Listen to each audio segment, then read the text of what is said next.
Qazaxıstan əvvəlki seçkilərdən xeyli fərqlənəcək parlament seçkisinə hazırlaşır. Avqustun 23-də keçiriləcək seçki ölkənin mart ayında referendumla təsdiqlənən və iyulun 1-dən qüvvəyə minən yeni konstitusiyası əsasında keçiriləcək ilk parlament seçkisi olacaq. Parlament sistemi əhəmiyyətli dərəcədə dəyişib. Əvvəllər Senat və Məclisdən ibarət olan 2 palatalı parlament ləğv edilib və onun yerinə 45 yerlik 1 palatalı parlament qurultayı yaradılıb. Seçicilər üçün əsas dəyişiklik həmin yerlərin necə bölüşdürülməsi ilə bağlıdır. Artıq bütün deputatlar bir mandatdan ibarət dairələr olmadan yalnız partiya siyahıları üzrə seçiləcək. Yeni sistem çərçivəsində seçkidə 7 partiya iştirak edir. Onlar ümumilikdə 545 namizəd irəli sürüb.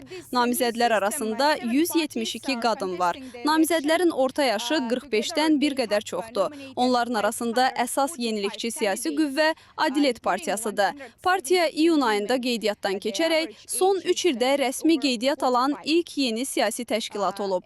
Lakin ən böyük siyasi dəyişiklik ondan ibarət olub ki, 10 illiklər ərzində ölkənin əsas siyasi qüvvəsi sayılan və əvvəllər Nur Otan adlanan Amanat Partiyası Ədalətlə birləşib. Dəyişikliklər yalnız partiya mənzərəsi ilə məhdudlaşmır. Yeni parlament strukturu 2 spiker əvəzinə 1 spikerin olmasını nəzərdə tutur. Bu vəzifənin daha böyük təsirə malik olacağı gözlənilir. Seçkini 42 ölkə və 13 beynəlxalq təşkilatdan 777 beynəlxalq müşahidəçi izləyəcək. Cəmi 3 gün sonra seçicilər 7 partiyadan birinə səs verəcək və ya hamısına qarşı seçimini edə biləcəklər. Bu səsvermə Qazaxıstanın yeni qurultayının ilk tərkibini müəyyənləşdirəcək. Almatıdan Fariza Kalimurzina, En News üçün.